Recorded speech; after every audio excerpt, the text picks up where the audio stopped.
All right, so today we're going to talk about prompt number one on the common application, which says some students have a background, identity, interest, or talent that is so meaningful they believe their application would be incomplete without it. If this sounds like you, then please share your story. It's usually a common prompt among university students. So what I'll go through is mainly how to think about the questions, probably give some suggestions, but I'll be as little suggestive for things that you may use, unless they do relate to you, of course. But the whole purpose of this is to just give you a way of understanding what the question is really asking is half the solution. Before you even start writing, you have to really know what the question is asking you so that you focus on that idea only. Focus is very important. I know we all have great ideas and a lot of things we want to share, but in the span of 650 words, it's very important to understand the context of this essay you're writing also. So it's not an essay, as I said earlier, that the admission officer would read with a cup of coffee or a cup of tea and some biscuits on a Sunday morning, let's say, or on a Saturday morning. Or it's not a college, high school assignment, right? The admission officer will have maybe a maximum of I don't know, maybe 3 minutes to go through your essay. They have thousands of other essays that they need to go through. So it's very important to keep those things in mind as you're writing the common application essay. So they don't have much time to read that. The language has to be clear and easy and straightforward. And there are other elements, but the content is most of the essay.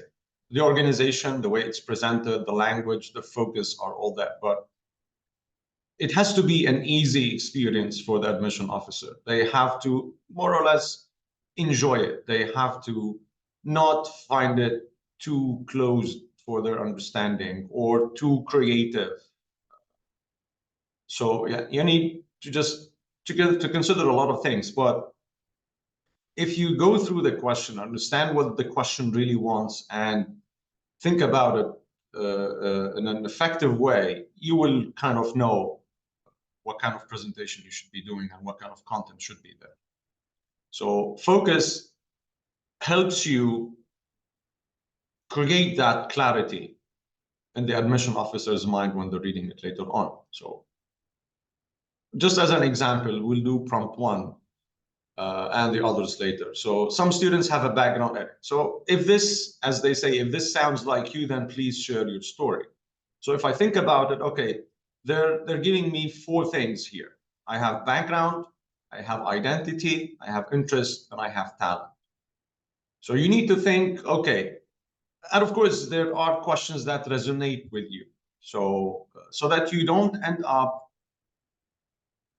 forcing content into an essay or into a prompt that is not really asking for that, or content that does not really fall under the scope of the prompt or the question, like talking about something that's not really a background or identity or an interest or a talent. It's very important that whatever you present here, whatever you're doing in your brainstorming, it has to clearly come under one of these 4. So it's very important to understand then, what do they mean by background, or what is usually meant by background? What does it mean that someone has something that is so meaningful in their background that the admission officers, as they say, that their application would be incomplete without that? So just those words mean also, if there is something about your profile that you have talked about or mentioned or included somewhere else in your application, it means it is in your application. So to write about it here would be repetition, because you already said that.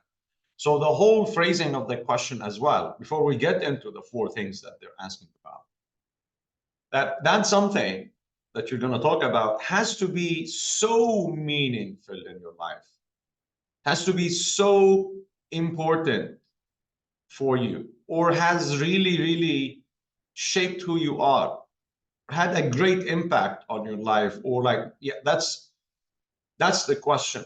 So it's not just whatever you choose, you have to really show that it is an essential component of who you are.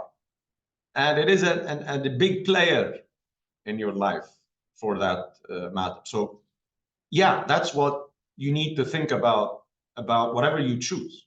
So it is important, first of all, to know, if you have some ideas, to know under what do they fall. Like, what are things that can fall under background?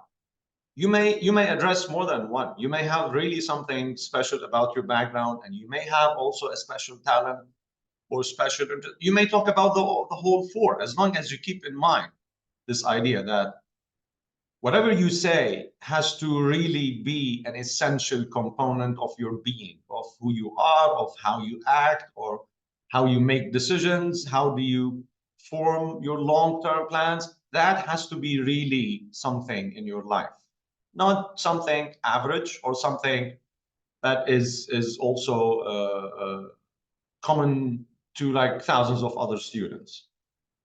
So again, the whole idea is, if prompt number 1 doesn't resonate with you, then don't choose it. There are 7 other prompts for you to choose from, 6 other prompts to choose from. So it is very important first to feel a certain connection with the prompt you're answering, and that connection, ideally or logically in my mind, comes from having a story that kind of feels itself like can be told under any one of these prompts. So for prompt number 1, we'll go through what are things that you can include, or what are things that usually come under background. And then what are things that you can talk about that can qualify under identity or interest or talent. And then you may have, as I said, a combination of those. But if you intend to talk about more than one of these, know that, okay, now I have 650 words divided on 2 things and not just one. If you decide to talk about more than 2 things, then you have 650 words for 3 things, which that's where it becomes really problematic to convey a complete idea about each of those 3. So, and of course, logically, having a space of 650 words to talk about one thing will make it easier to draw the big picture, or the real connection, or you have more space to talk about it, to clarify it, to explain it, to give examples on it, to elaborate on it. When you're talking about more than one thing, then that space is lesser, and you may sacrifice delivering the actual picture to the admission officer so that they really understand how that identity or background or interest or talent has really shaped you. So ideally, it's best to focus on one thing and address it from all topics, from all aspects. But it can be more than one, as long as I said, as long as an admission officer, I read it and I understand it. You can talk about 10 things, all that for me. It doesn't matter. As long as I read it, I am comfortable reading it, I am impressed reading it, I am really seeing some originality, some unique profile, a good English language. There are no grammatical errors that would result in me not understanding what the idea you're saying is, no breaks, good sentence structure, all of those have to be there. But the content is key. If you don't have good content, then having good language doesn't really matter. Because you can write in an essay with good English, and the essay is very mediocre and average and generic and not really answering the question in the first place. If you have like this great essay that you wrote at high school and you got a 90 on, for example, oh, that is a good essay. Whether it matches the question or not, I think it can fall under this. I'm not sure, but this is the closest prompt because you have something already written. In that case, you may choose prompt number 7 if you're not sure that 100% that the essay is answering the question. Again, if I know a student is answering this question, I will be on the lookout for the answer to this question. If at the end I feel like, well, I don't get what is it that you're talking about. Is it like, what is it? Is it like your background? Is it your what is that idea about volunteering with students? Or they have to make sense. You have to make them make sense. And you can easily achieve that by how you phrase, by your wording, your language, your word choices, and a lot of other elements. So to understand first what are possible ideas that can come under background, for example, we'll do the 4. Things like cultural heritage. If you grew in a multicultural family, or you have been influenced by a specific culture, language, or tradition that has impacted your values, beliefs, and daily life. That's very important. That last statement, you will see it at the end of each of these descriptions. It is to the effect that this something you're talking about, in this case, your cultural heritage, let's say, you should show how it is really a part of who you are, of that story. At the end of the question, if this sounds like you, please share your story. So for example, your parents may be each of a certain culture, and you need to show, let's say, Lebanese, Italian, or other nationality. I'm giving just an example. Or the tradition, for example, you may feel that you're half Lebanese and half Italian, since we gave that as an example. You need to show me how that is part of your life. Do you speak Italian on a daily basis with your family, even if you're based in Lebanon, for example? Do you feel that you may identify with Italian culture in the way you think and your beliefs and your value systems? How is it shown in your life? As we said, you may be Italian, but you don't speak Italian. You don't connect with your grandparents. Maybe the last time you were in Italy was 10 years ago. So it's not really a part of your identity. However, if you do communicate on a daily basis with your family in Italy, and you do speak Italian, if not on a daily basis, but on a regular basis at home with friends, I don't know, maybe it constitutes a part of your food preferences, for example, in eating. Maybe, yeah, you do love Italian food, pastas and pizzas. Maybe you don't like burger much. It's not part of your diet, for example. You need to show me how that cultural aspect or that cultural heritage is part of who you are. Do you celebrate Italian holidays, for example, or a certain costume or a certain, yeah, that's aspects of showing. And that's the most challenging part, the showing and not the telling. So you need to be always giving those specific details and examples on whatever you choose. Another thing that qualifies under background is family dynamics. For example, in terms of family structure, have you been, for example, have you been raised in a single parent household with your father or with your mother? Or did you grow up with your grandparents in a big house in the village or in the town, and that has really impacted the way you look at the world or perspective? Or did you have anyone at home, a sibling who had special needs that you had to take care of them for a considerable amount of time? Immigration or moving. Have you recently, were you forced, for example, to leave your country or your town where you're living? Maybe your parents traveled or moved to another country, and now you're at another school at a different country. With that comes different culture, perhaps, different kind of social relationships, different social behavior, different values maybe. And how did that transition affect you? Did it affect you considerably? Did you rise up to the challenge? Were you resilient? Did you adapt? Did it affect your sense of identity in any way? Just these are all just examples that you can, of course, you need to elaborate on and give examples. As we said, if you say moving has impacted me, let's say negatively, right? How? Did your grade suffer? Did you develop some depressive? Did you have some depressive days? You know, you're not adapting. You're just not able to relate. Give me the actual physical, tangible thing that I can describe and I can talk about as a specific detail that happened with you as a result.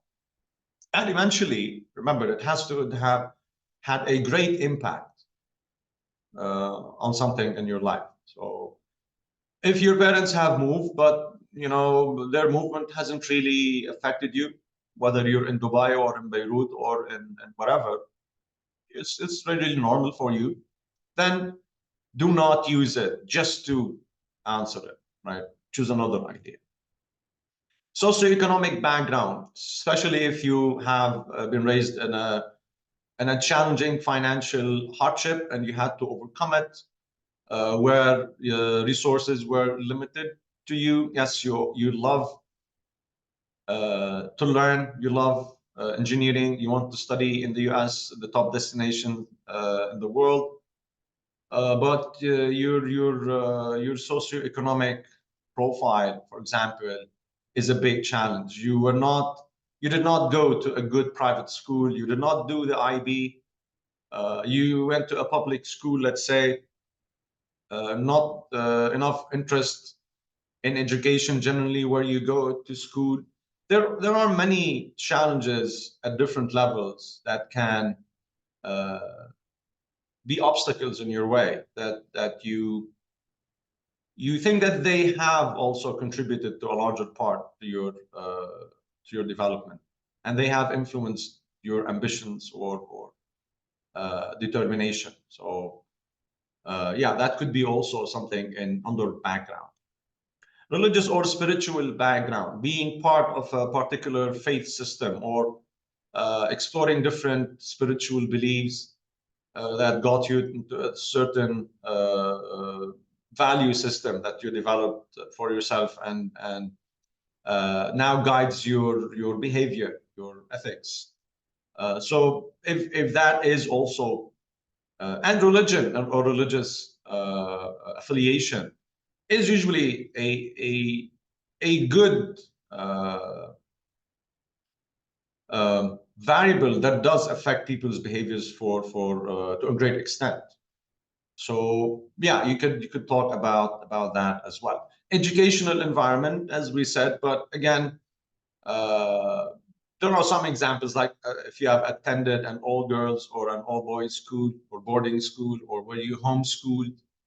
So yeah, if you want to talk about your educational background, keep in mind that overarching idea, you know, that it has to be something really unique. Like, I don't know a lot of people who have been homeschooled or went to an all boys or an all girls school. They are there, but we don't come across them very often. They're not the standard student. The standard student is a student who went to, let's say, a private school or a public school. That's your average applicant. But when you have an applicant that is somehow special in the sense that they did not go to the mainstream type of school, like private or public, that is something that is worthy for you, for example, to consider. This could be an idea for the whole essay, but it also could be an idea together with another idea to address in the essay. So, and it is also just like religion. It may, if I went to an all boys school, I'm certain it would have at least impacted some of my perspectives about girls, let's say, or about the world in general. If I go to a boarding school where my contact with the world is determined by the school, and that is very limited, maybe that also have shaped a lot of the ideas I hold.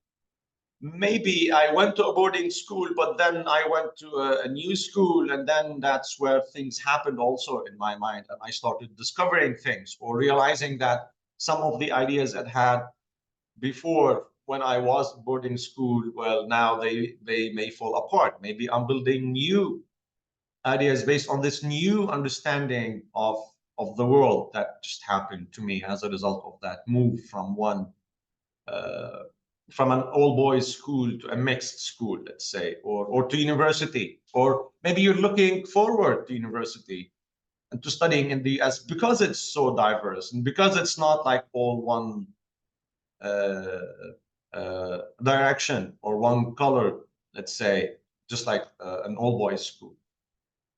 So yeah, how did that influence or impact your journey so far, or maybe your social interactions or your personality? Usually focusing on academics, but you can talk about any other aspect of your life has been affected. Community involvement, being part of a close knit community or a tight knit community also can impact our upbringing and the opportunities and the different challenges or the support systems that we have in our life. It's also, the community has a great impact on our development, our friends, our school in general, the people in it. If we want to focus on the community, yeah, that's part of how belonging to a certain community at a larger scale have also shaped your behavior and your values and how do you approach the world. Language and communication also, if you grew up in a multicultural, multilingual house where sometimes you had to, for example, translate for your family if your dad is Lebanese and you're both traveling to Italy with your mom, most likely you'd be the one who's translating for your dad so that you arrive safely at home. So yeah, that can also be something you can talk about. And being multilingual uh, is is of course much bigger than that. Being multilingual, speaking a language in general gives you access to all literature in that language, all knowledge in that language. And that's very important. If you can speak, for example, if you speak 7 languages, that's a good thing to maybe to choose as an answer to this question. If you decide that prompt number 1 is good, that is something that can identify something special about you. I know there are a lot of high school students probably in the world, maybe not a lot, that speak like 8 languages. There are there, but they are very, very, very few. You don't come across them every day. It's not like I get any on average every day or every 2 days. I have a student who says, "Oh, I speak English, Arabic, German, Spanish, English, and then South Korean or Japanese," and he starts like giving me 8 or 9 languages they speak. So yeah, if you are that person, just do tell us your story, and having access to that, to more languages, as I said, means having access to more points of view and more perspectives on life. Because if you're able to read Mongolian or Taiwanese, you're able to just start learning about people there in their own language and start learning about the culture. So language is key to cultures and knowledge, and this is how we shape our perspectives on the long run. That's for background. Also identity now. So what are things that can come under identity so that you can use them or get inspired by them to come up with your own ideas. Ethnic or racial identity, of course, this is the most common thing we think about when we think about identity. Again, how belonging to a specific racial or ethnic group has influenced your sense of self, interactions with others, or experiences with cultural traditions and expectations. Definitely race is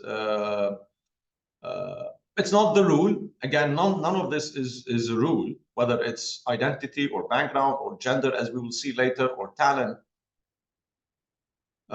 Any person in the world can have any interest or any talent. But sometimes your ethnic belonging or your race does affect what you can and what you can't do in terms of behavior, in terms of planning, in terms of future goals, in terms of a lot of things. So it is sometimes a major or a determining factor in who you can be. So let's say.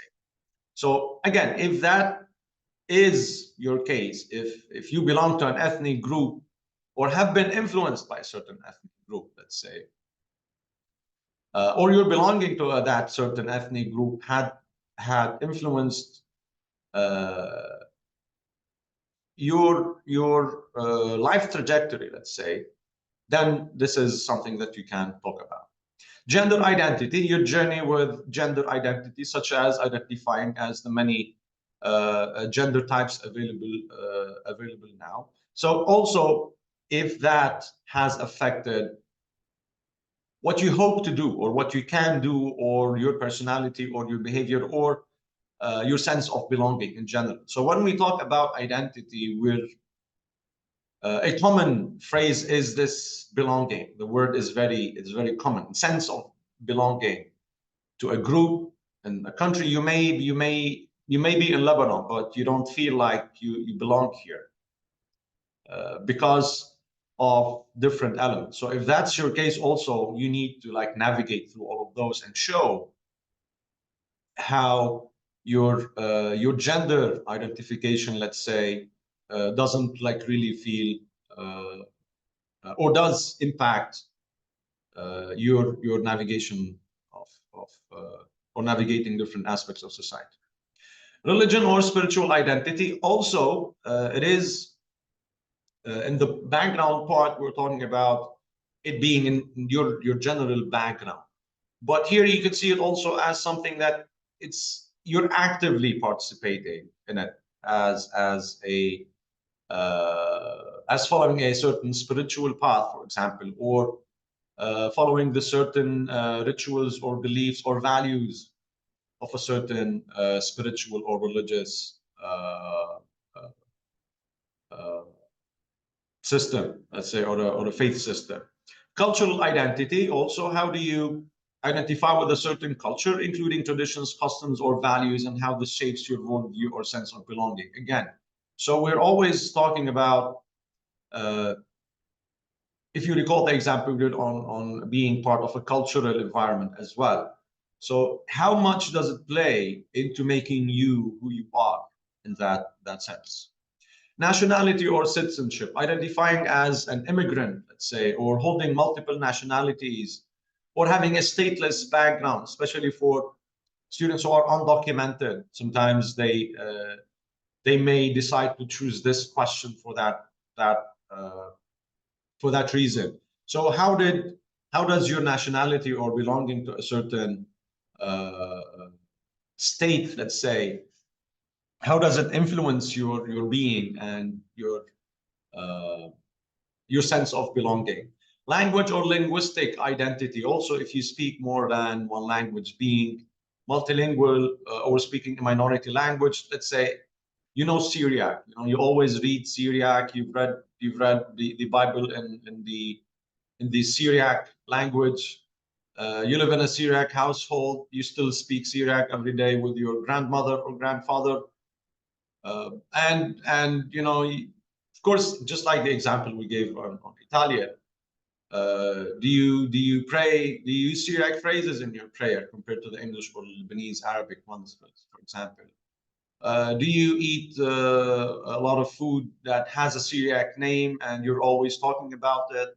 Connecting with your neighbors and your grandmother's friends, and so how much did that impact your life or your story so far? Interest, moving on to interest. So background, identity, and now interest. Things that qualify under interest are, of course, academic interests, What are the subjects that you are passionate about? Let's say history, physics, literature, economics, engineering, math, and how did these shape your curiosity or goals, especially choosing a university major? And you have to be, and again, whatever you choose out of these, the show part is very important. If you are passionate about history, let's say, I should get this feeling from the essay that, wow, this student is really interested in history.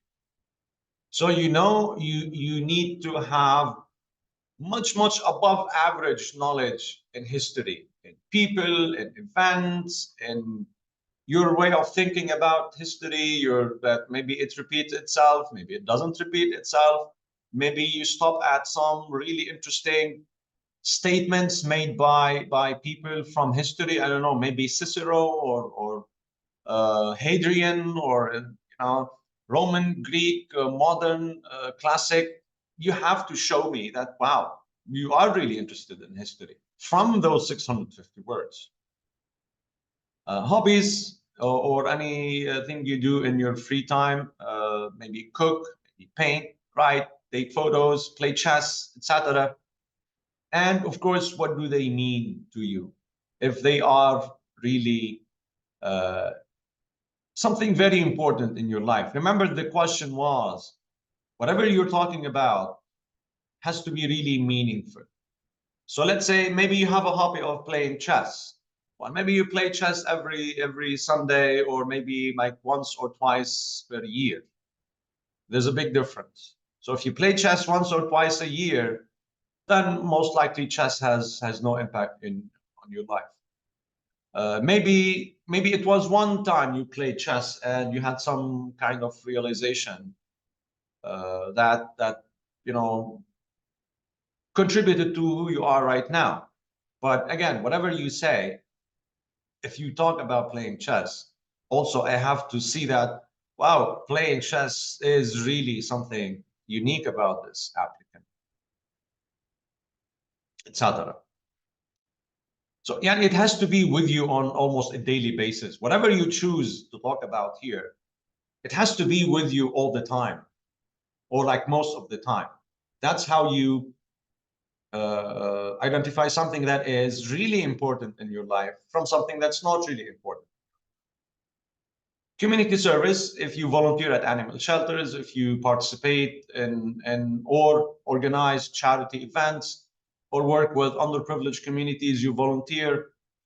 And of course, on a regular basis, on a long-term basis, on an extended basis, and show how these have contributed to the person who you are, or and helped you in developing a sense of empathy or purpose in the world, or gave you ideas that you want to do in the future, or maybe contributed to why you want to major in something. I don't know, but they have to be there with you, and this is how you approach them for this question.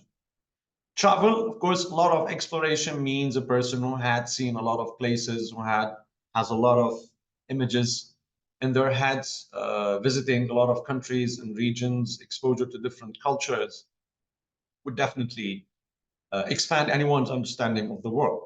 So if you've done a lot by this age, and you can really show how different experiences did contribute to this mosaic of who you are right now, let's say, and you're still developing. You have a lot of years ahead to keep upgrading yourself and your perspective on things. And travel is a good way of accelerating this update in our perspectives and worldview. If you have a certain interest in an environmental issue like sustainability, conservation, climate change, other social, I think it's mentioned in another bullet point, other environmental, let's keep it with environmental issues, and they are, again, with you on a daily basis. How do they motivate you to take action, or to behave, or form, or maybe pursue studies in environmental science? They could be that important as well. Maybe you connect your interest in an environmental issue with your interest in a certain subject, and something maybe in your culture that kind of, you can make connections between all of these things. as long as whatever you're making is understandable, is clear, is original, is interesting, then you should be fine. You may also be interested in reading and writing. You could be an avid reader. You read every day. You write every day. You have some poems and some short stories. Maybe you've published some short story for kids. Maybe you go and volunteer some time to read for kids because you love reading, and now you're bringing your love for reading with your love for community, and you can talk about 2 points right there, for example. Interest in technology, of course, in coding and gaming and robotics or any other emerging technology, and how did that inspire you or shape what you want to do as a major, for example? If you're going for a STEM field, maybe mostly. You may be interested in politics and social justice. You may be a big humanitarian at heart, and you have the human cause at the center of your value system. You're interested in being active on social justice issues and vocal about them. Maybe you write about them. Maybe you advocate for change and the adoption of certain values. So, what kind of interest as well do you have? Lastly, we speak of talents. Of course, it is one of the things that you can talk about. And again, if you're really, really, really talented in something, not something you do for fun. It could be something you do for fun and you're talented at it. But really talented means you have like won or achieved things in that. Or like people stand amazed whenever you do something. So yeah, it has to be, it could be a talent, anything like skills in arts, artistic talents, like being good in drawing, painting, sculpting, or any kind of digital art. And of course, again, how this talent really shapes your perspective on the world and kind of allows you to express your ideas, emotions, or your worldview, or your maybe you make a decide to make a certain statement through a certain piece of art. Musical talent, if you play a musical instrument, if you sing, if you compose music, and how does that enrich your life and help connect you to others? Also, keep in mind, this has to be something with you on your mind for you to choose it. You may play a musical instrument, but you're not really, you don't think about it that way, or it doesn't affect anything or any decision or any value or any thought you put into something. So that's the point. When not to choose it. Athletic talent, of course, you could excel in sports, and basketball, and football, and in tennis, martial arts. Why not kickboxing? Maybe a bad example. It's too aggressive, but you know it could be you, and it could be really shaping your perspective on the world. So not as an aggressive world, that is arguable, but that's the point. But you can talk about a sport that has taught you discipline, that has taught you teamwork, that has taught you resilience, perseverance, leadership, etc. Writing talent, as we said, you could be an avid reader, but also you could be an avid writer as well. You may be someone who keeps daily journals, or you have a great interest in writing that you want to major in a literature degree. You have a lot of ideas for novels and poems that you want to do in the future, or cases or causes to adopt and like shed light on maybe in your novels and your work, etc. Problem solving is a skill. It's maybe we could define it as a talent as well. Being able to solve, let's say, complex puzzles, or like that type of questions that come on IQ tests sometimes, riddles, or just mathematical problems, and it does again shape you or affect your thinking skills or or approach to any challenge you may face. Dancing, yes, of course, if you have skills in various dancing styles, and it's a major part of your life. Maybe like some people when they dance, just like when they cook. Also, cooking could be an example. If you are really a good cook, you're talented. So it could be a way of relaxation, could be a way of like putting your mind off things for some time, just to take a break. Acting, theater, of course, how does that impact um, the mindset of an actor or actress is very interesting, and especially when you're good at it. Do you find that it finds its way sometimes into your real life, for example, or it contributes to some aspect that is very important in your life, or your relationships with others? Leadership, a natural ability to lead, to organize events, to inspire others, and how did that help you in making a difference, for example, for yourself, for your community, and school, for example? That's it for prompt number one. As you have seen, there are a lot of things that you can talk about for that question. The next step would be to see, okay, of course, there are others. These are only just examples of things that identify under one of the four things asked in the question. So the whole starting point is the question. What is it that you are talking about? Make sure that you can also answer it like very simple questions before you start. So if I choose this one, I would say, okay, what is it that I will talk about? Answer it in like, I don't know, 15 words. The point or the thing I'm going to talk about is my cultural background, being raised in this family, in this situation, etc., etc. That's the idea. And then, okay, what is the story? How did this affect me? Bullet points. Okay, so let's say having or knowing 7 languages has affected me. For example, there is that one time when my mother or father needed to know something in Spanish. It should be like something really important for you to come up. So you need to think of specific instance or specific things or details that show how or that reflect this multicultural, multilingual aspect of your personality or of your profile.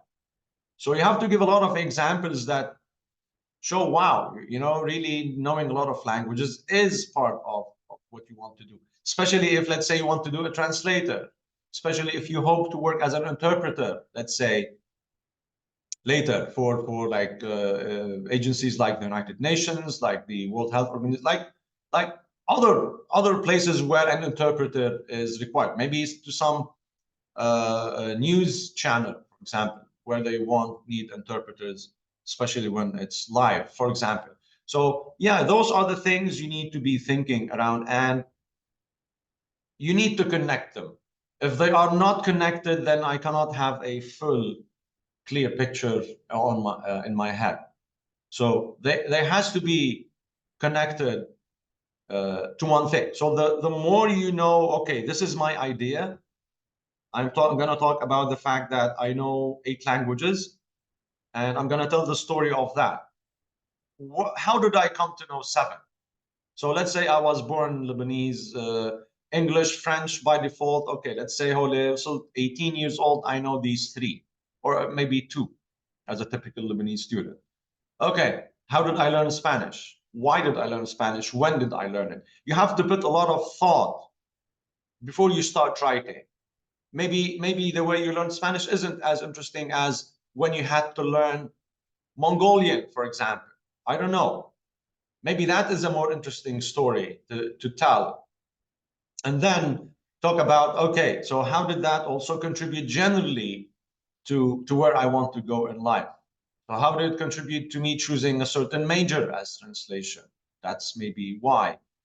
So you're talking about very specific things. If you can include narrative, if you can keep it light and easy, start in a really effective way. Write more than one opening, because that opening is the most important thing about your essay.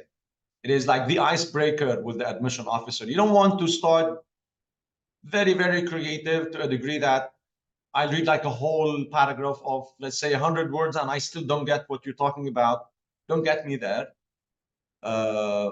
Also, don't start generically. Usually from the first 3 or 4 lines, or maybe less, you could tell what the quality of the essay is, what to expect. Most of the times you can do that. But again, the point is, don't leave anything to the admission officer. Don't put any obstacle in their way.